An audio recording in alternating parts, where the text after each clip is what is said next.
мен КТРден кетсем эле менин жашоом токтойт. Кайда барам, кандай иш кылам? КТРден кетсем эле тырмакчанын ичинде мен өлчүдөй сезгем да. Журналисттер дагы ушундай калп болобуз го. Баарыбыз өзүбүздү аябай гений сезебиз, өзүбүздү акылдуу сезебиз. Ал менден эч нерсеге тең келбейт же мен андан күчтүүмүн деген сыяктуу эголорубуз күчтүү го. Кайсы чындык, кайсы жалган маалымат, кимдики туура эмес депчи. Ушуну мындай ак менен караны ажыратып мындай аңдай албай же байкай албай аткандай таасир калтырат да. Ыза болом деп айта албайм, бирок капа кылат. Алардын көз карашын манипуляция кылып же болбосо мындай буруп баратат да. Анан ойлойсуң, макул ошол жагдайга баратат, коомдун көз карашына таасир этип атат, бирок алар сапаттуу болсо депчи. Койгуйлачы журналисттер жалаң ушакчы калсыңар. Журналисттер тиги элдин төшөгүн аңтаргандан башканы билбейсиңер деген сыяктуу мындай нерселерди угуп калам да.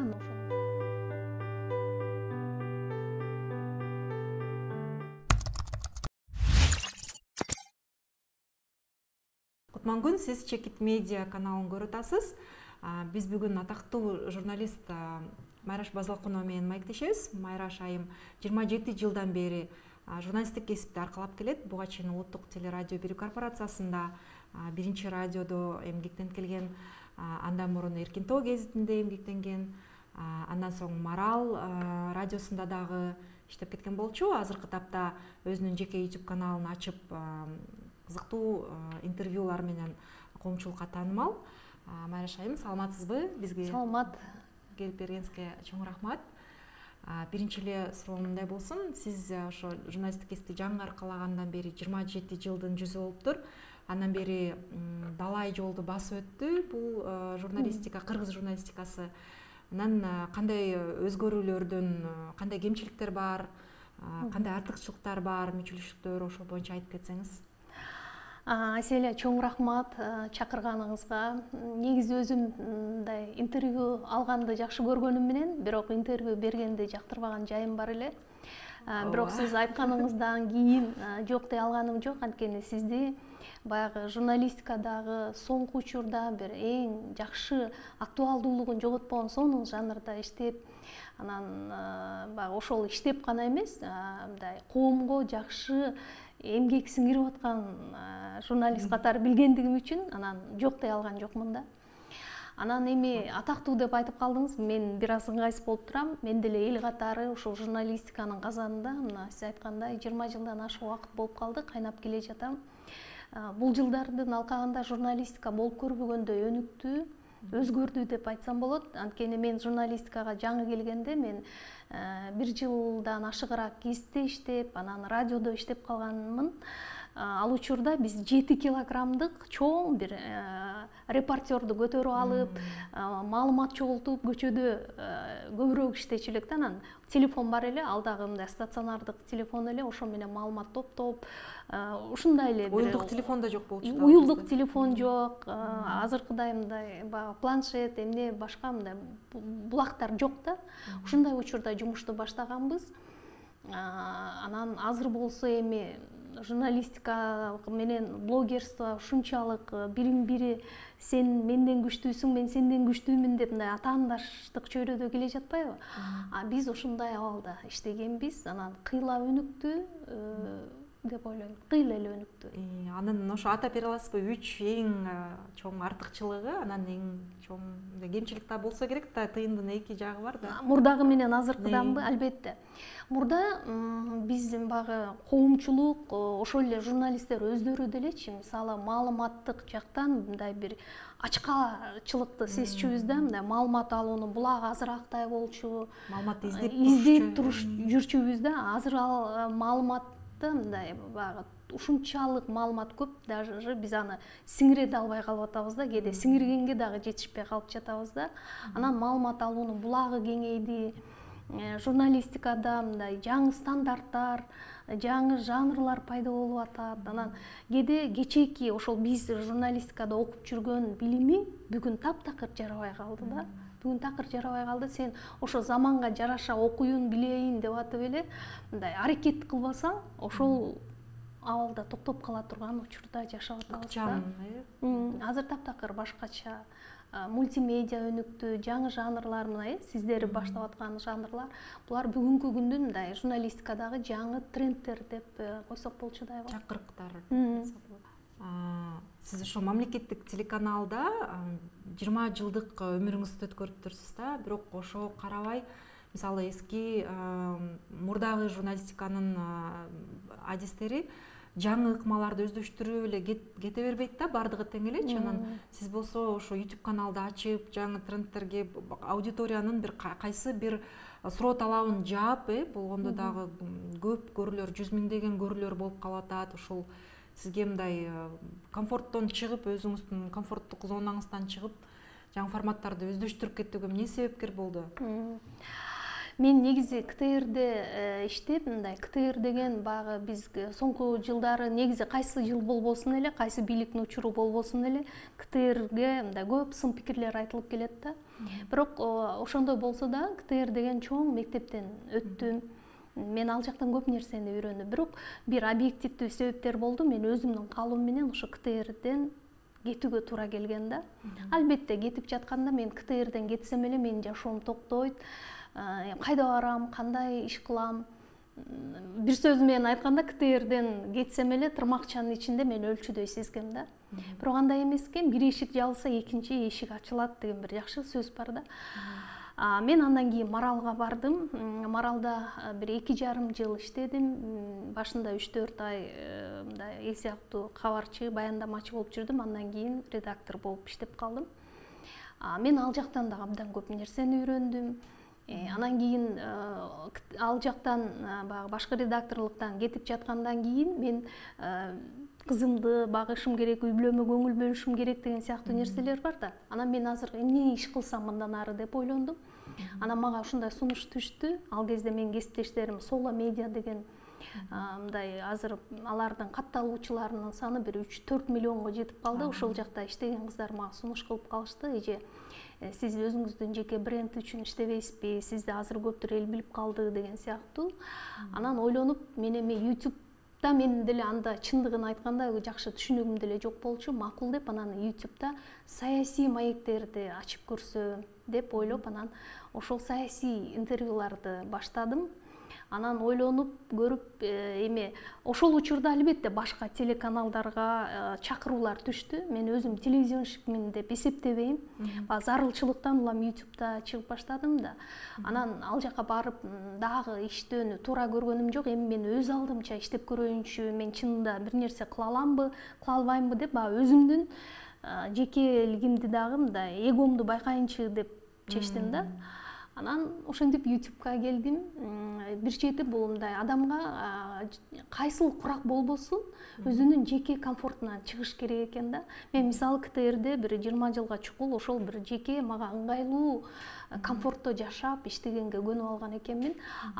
Маралга барганда дагы мен көп нерсени үйрөндүм. Анткени менин чөйрөм аябагандай жалаң жаштар эле. Жаштарда ушунчалык күчтүү энергетика бар, жаштарда демилге көп.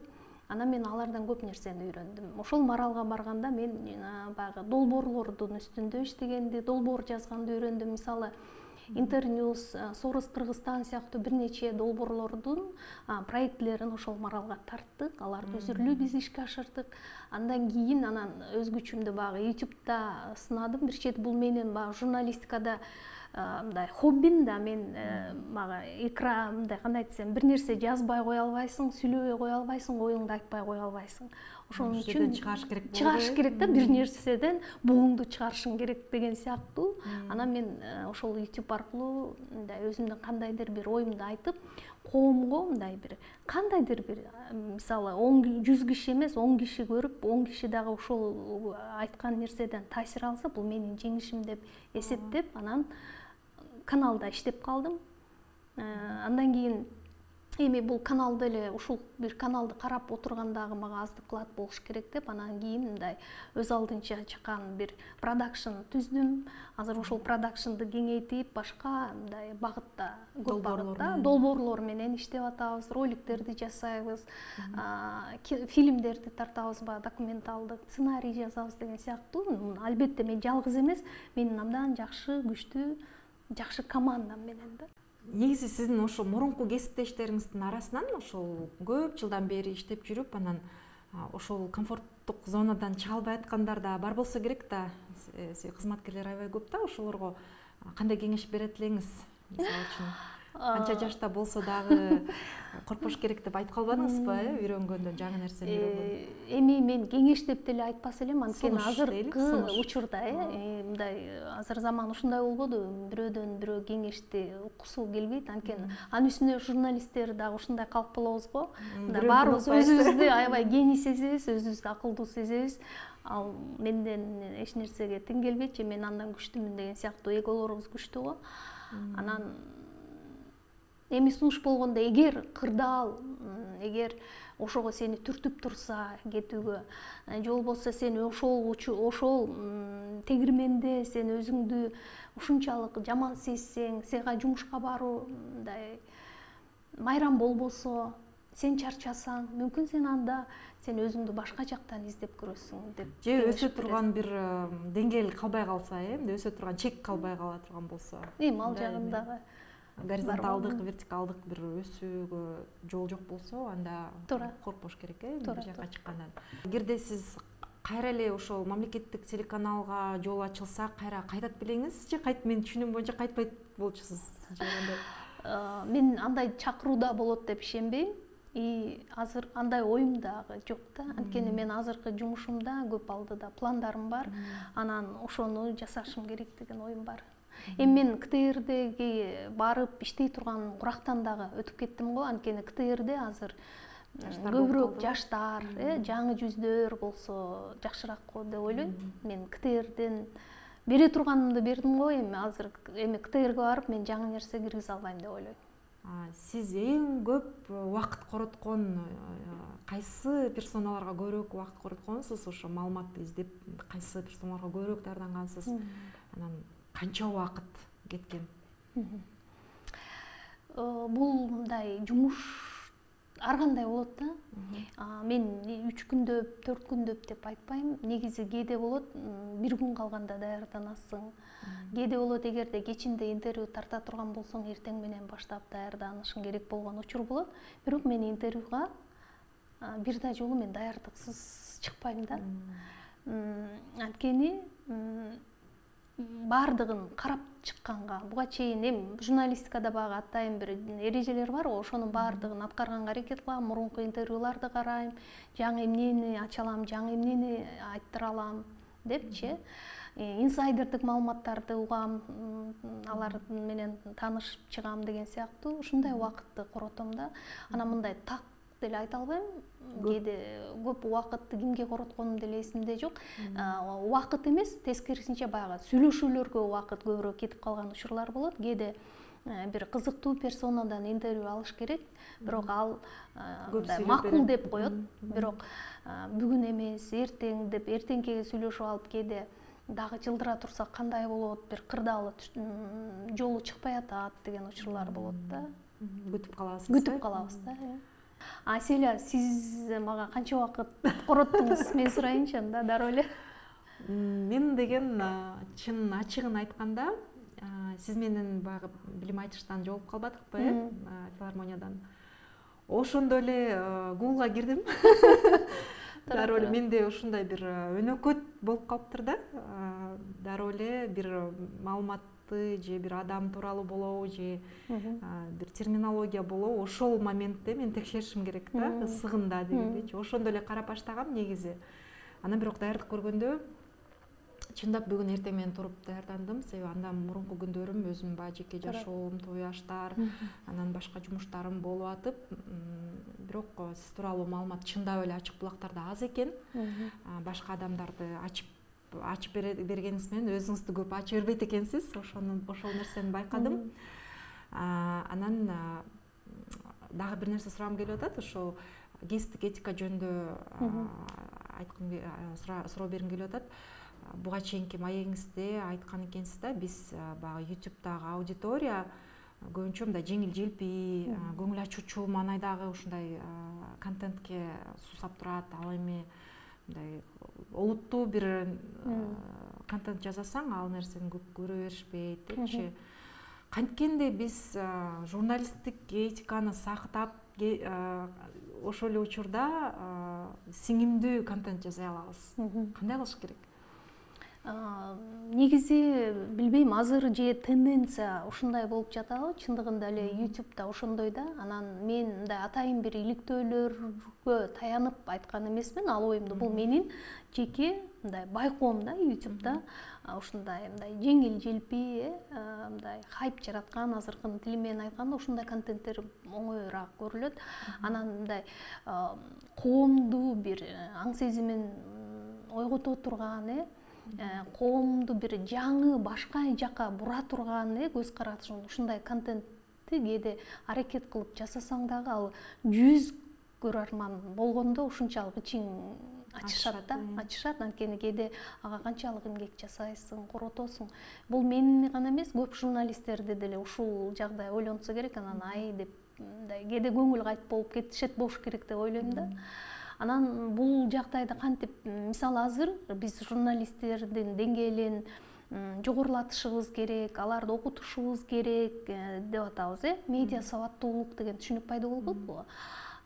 Керек болсо ушу медиа сабаттуулук кээде мындай коомго, элге дагы, өзүнө дагы керекпи деген ой жаралып калчу болду да мендечи. Анткени мисалы азыр мына журналисттер чыгып атат, блогерлер чыгып атат, бирок коом кайсы чындык, кайсы жалган маалымат, кимдики туура эмес депчи. Ушуну мындай ак менен караны ажыратып мындай аңдай албай же байкай албай аткандай таасир калтырат да. Мындай ким эртең менен биринчи туруп ким кыйкырса эле ошону уралап кеткен сыяктуу деле кайсы блогер бир хайп жараткан бир нерсени чыгарды, дароо ошонун аркасынан ичип кеткен учурлар дагы жок эмес да. Эми мен бардыгы деп айтпайм. Бирок ошон үчүн ушул мындай сабаттуулук маселени кээде мындай биз коомду дагы тарбиялашыбыз керекпи деп ойлойм.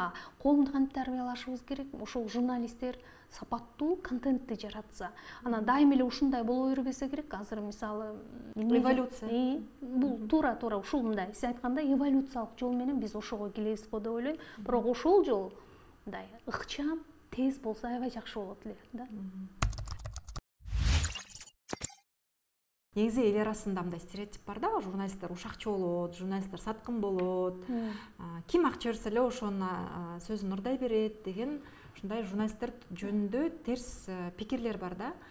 Сиз болсо кесиптик этиканы сактанган, кодексти карманган кесипкөй адис катары буга кандай реакция кыласыз? Калк айтса, калп айтпайт деген сөз бар. Чындыгында эле кээде биз журналисттер деле, кээде блогерлер деле мындай бейтарап же чындык маалыматтан, сапаттуу маалыматтан мындай бере албай калган учурлар болуп атпайбы? Мындай бирөөнүн этеги жөнүндө беребиз, же болбосо мындай бирөөнүн ушак айың да жалган маалыматтарды да берип атпайбызбы? Анан ошон үчүн коом деле кээде ошол сын пикирлерди айтат болуш керек. Мен мисалы кээде аларга деле кошулам, алардын пикирлеринечи. Сиз мындай ыза болбойсузбу? Мисалы өзүңүз стандарттарды карманып жасап атсаңыз, анан кесиптешиңиздин жасаган мүчүлүштүгү үчүн жалпы эле ошол кесип ээлерине көлөкө түшүп аткандачы? Ыза болом деп айта албайм, бирок капа кылат да. Ай, биз мынтсек болот эле, биз дагы мындай жаңы деңгээлге көтөрүлсөк болот эле деген сыяктуу ой сөзсүз пайда болот. Кыргыз тилиндеги өзүбүздүн кесиптештерибиз жана чет өлкөлүк кесиптештерибиз жасаган контент арасынан эмне кызык сизге? Мен эми азыр бул деп айтсам баардыгын айта албай калышым мүмкүн. Бирок мен көргөнгө аракет кылам да. Мындай мисалы 1 сааттык интервью толук көрбөсөм да, мисалы жылдырып эмне жаңы эмнени айтты болду экен деп кээ бир мындай кызыктуу персоналар жөнүндө болсо интервьюларды көргөнгө аракет кылам. Мисалы Орусиялык же башка өлкөлөрдүн деле ушул маектерин көргөнгө, программаларын көргөнгө аракет кылам. Телевиденияны мындай чынын айтканда мурда көбүрөөк көрчүмүн, соңку жылдары көрбөй деле калдым. Анан кухняда болгондо көбүнчө телевизорду коюп коем. Анан пультту бир колума кармап тамак даярдап же башка кылып атканда мындай жаңылыктарды көргөнгө аракет кылам да, ким кайсы телеканал, Кыргызстан эмес, башка каналдар деле кандай берип атат. Мисалы Мир 24 кандай берип атат, ОРТ кандай берип атат, же Кыргызстан кайсы маалыматтарды берип атат деп көз салам да, мындай жаңылыкты көбүрөөк көргөнгө аракет кылам да. Бир кезде мындан бир 8 жыл, 10 жыл мурун НТВ каналын көбүрөөк көрчүмүн. Барыз көрүп калдык. Көрүп калдыңыздарбы? Мындай кызыктуу, сапаттуу контенттерди беришчү эле. Көргөнгө аракет кылам эми, бирок дайым эмес да. Азыр биздин көрүүлөрүбүздүн баардыгы могу телефондо, компьютерде болуп калбадыбы? Жаңылыкты ошол жактан аласың, анын үстүнө убакыт жетпейт. Батыраак жаңылыкты 3 мүнөттө көрө аласың же 3 мүнөттө көргүчөктү мүмкүн текстти сайттан окуп аласың маалыматты. Мындай башка биз азыр мындай жаңылыктар мындай дүйнөдө мен ойлойм да, мындай маалыматтык ачкачылык эмес, маалыматтык конкуренция эмес, маалыматтык согуш жүрүп жатат деп ойлойм да, тырмакчанын ичиндечи. Анткени кимдин маалыматы да маалыматтардын ортосунда кадимкидей эле салгылаш да. Ошон үчүн кыйын да, атаандаштыктан өтүп маалыматтык согуш. Кимдин маалыматы күчтүү, ким биринчи берет, ким кандай берет да. Жарышып эле жүргөндөр. Анан ошондо кээде карапайым элеттеги жашаган саанчы жеңе эмес, мисалы ошол маалыматтардын арасында жүргөн, кээде мен дагы түшүнбөй калам да, кимдики чын, кимдики калп депчи. Ушундай коомдо жашап атабыз. Менчи башаламан коом. Башаламан. Сиз буга чейин бир маегиңизде айткан экенсиз, журналистика бала кезден берки кыялым болчу депчи. Азыркы тапта мынакей 27 жылдык багаж деп атабыз. Азыркы тапта журналистика сиз үчүн эмне бул? Журналистика мен үчүн кесип, хоббим. Журналистикадан өзүмдү жасадым. Журналистикада жүрүп үй бүлөм багып атам деген. Мүмкүн азыр бирок хобби демекчи, мындай хоббилерим бир аз дагы өзгөрө баштады. Мындай кийинчерээк журналистикадан тышкары мындай үй жасалгасына кызыгып жүрөм. Эгер убактым болсо, ушу дизайнер, интерьер дизайнер мындай курстардан окуп алсам, өзүм үчүн деп кызыгып жүрөм. Эфир сыртында калган кызыктуу жагдайлар болсо айтып берсеңиз. Эфир сыртында деле азыр кыйын болуп атат чынында эстешчи. Бирок көп мындай күлкүлүү учурлар болгон. Мисалы мен Маралда иштеп жүргөндө, азыр Жогорку Кеңеште депутат болуп жүргөн акын Мирлан Самый кожо менен иштешип калдым. Мирлан ошондо келип сүйлөшүп отуруп, сен келбейсиңби, бир эфир алып барып бер, таңкы деп. Анан макул болуп, анан Мирлан аябай тамашакөй жагы, укмуш тамашакөй, анын билебин жакын адамдар тегерегинде билишсе керек. Тар чөйрөдө билишсе керек, бирок ал эгер билбейм, Мирлан мүмкүн акын болбосо, кудул, мыкты кудул чыкмак го деп ойлойм да. Анан ошо түз эфир алып барып атсаң, күлдүрүп, мындай саясатчысын да туурачу, акынын дагы, төкмөсүн да баарын туурачу. Окшоштуруп эми шумдук да. Мүмкүн бир эфир жасасаңар, мүмкүн эгер ал ачылып берсе, анда кызыктуу болмок. Укмуш туурайт, анан күлдүрүп, ушундай бир учурлар эсимде. Алар калдыбы, записьте сакталып? Билбейм, ошону айта албайм, бирок ушундай. Бирок интернетте жок го? Интернетте жок болуш керек алар. Анда Мирлан Самый кожодон интервью алыш керек экен да. Аябай тамашакөй. Анан эми көп эле учурлар болот, бирок азыр эстей албай атам. Айымдар жөнүндө сурагым келип атат. Global Media Monitoring Project отчетуна ылайык, айымдар журналист айымдар автор катары болобу, же болбосо дүйнө жүзүндө да, же болбосо маалымат булагы катары болобу, болгону 25%-ды түзөт экен да. Бирок ошол эле учурда айымдар дүйнө жүзү боюнча 50%-дан көп калкту, мисалы дүйнөдө. Анан ошондой эле Кыргызстанда деле калктын 50%-дан ашыгын аялдар түзөт да, чындыгында. Ошол эле учурда сиз өзүңүздүн берүүңүздөрдө деле айымдардан азыраак алган экенсиз да, маектердичи. Бул эмнеден кабар берет? Биз чын эле ошол айымдар баштапкы ролдордо азыраак болуп атабы, же активдүү болбой жатабы, кандай болот? Туура, чындыгында Кыргызстанда өзүңүз айтмакчы, саясатта деле, ошо мамлекеттик кызматтарда, негизи өзү чечим кабыл алуучу кызматтарда аялдар азыраак. Аялдар көбүрөөк каякта багы, негизи күчтүү, билимдүү, мыкты профессионалдар мындай эксперттик чөйрөдө эле иштеп жүрүшөт да. Анан ойлойсуң, ошолордун акылын, билимин, тажрыйбасын, ошол эле мамлекеттик кызматтарда пайдаланууга эмнеге болбосун деген ой жаралат.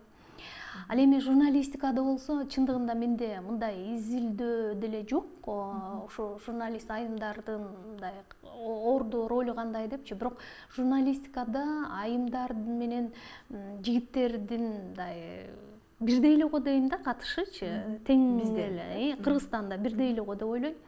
Кээде мындай, бирок алардын чагылдырган темасында өзгөчөлүктөрдү байкоого болот. Мисалы, айымдар социалдык темаларда, жана гендердик бир сезимтал темаларда жакшы чагылдырышат го деп ойлойм. Анткени алар ошону өзүнүн жон териси менен сезип, өткөрөт да. Жүрөгү менен ошол нерсени өткөргөн үчүн алар жакшыраак береби деп ойлойм. Мындай саясий, экономикалык темаларда жигиттер көбүрөөк факты менен жакшы чагылдыргандыгын байкап жүрөм да. Мүмкүн мен жаңылышып жатам.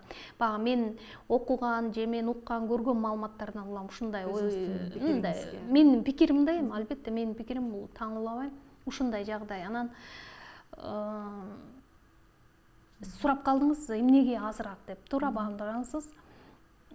Бирок мен мисалы багы сүйлөшүп интервьюларда ошол жагдайга деле маани бербейт экенмин да. Мисалы, эркекпи, аялбы, ким.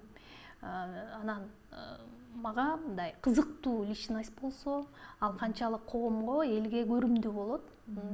Жашырбай эле айтыш керек, YouTube'да мындай просмотр үчүн дагы маек жасайсың да. Бул чын эле көрүлөт, муну 100 киши көрөт, муну анын ордуна муну тартсам 1000 киши көрөт деп. Туура.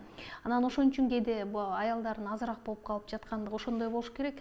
Радиодо 20 жылдан ашуун өмүрүңүздү радиодо арнаптырсыз. Анан радио сизге эмнелерди берди, эмнелерди алып чыктыңыз, кайсы жактан такшалты? Бул да чоң мектеп да. Кандай тажрыйба алдыңыз ошол жактан? Радио негизи мындай баягы КТРде иштегеним мага дайыма даяр жүрүш керек экендигин, тактыкты, дисциплина деп коелу, тартипти үйрөттү. Анан дайыма мен негизи түз эфирде иштедим да. Кайсы учур болбосун, ошо радиодо иштеген өмүр бою эле жалаң түз эфирге чыктым. Анан түз эфир дайыма жоопкерчиликти талап кылат. Кээде маектешиң оюн жоготуп койсо, мага окшоп, аны улап кетишиң керек болот, түздөп кетишиң керек болот. Мындай алдын ала утур суроолорду беришиң керек деген сыяктуу нерселерде дайым даяр болуш керек экендигин үйрөттү. Сиз жана бир маегиңизде айтпадыңызбы? Биринчи жолу YouTube каналды ачканда биринчи менин маектешим Раматылык Чубак Ажы Жалилов болгон депчи. Анан мындай адамдан интервью алыш үчүн бул өтө чоң бир багаж болуш керек, бир түшүнүк болуш керек. Ар бир эле журналист ошо Чубак Ажы Жалиловдон ала албайт да, мындай адамданчы. Анан сиз дароо эле ошо биринчи респондент катары ал кишини чакырганыңызга ошо Маралда иштеп жүргөндө да эфирге чыгып калбадыбы? Ошол жактан дагы көп мындай таалимдерин угуп, билим алып, ошол нерсе дагы жардам берсе керек мындай көмөк. Ооба, Маралда ал киши көп жума сайын эфирге чыкчу эле. Анан мен болсо биринчи YouTube ачканда Сымылда деп туруп, ошол алым Чубак Ажы менен баштагам. Бирок мен маегимде негизинен диний темалар козголгон эмес, бул башка да, мисалы Чубак Ажынын баягы саясатка болгон кызыгуусу, анын философиясы, аны ойлонткон жагдайлар сыяктуу башка өңүтүн ачып бергем. Мен чынын айткансам, ал кишини алып чыгарда мен өтө көп даярдык болгон эмес. Ал киши мындай мага кызыктуу личность. Азыр деле ойлосом, абдан кызыктуу. Билесиз го, ал киши абдан мыкты, билими терең билимдүү адам да.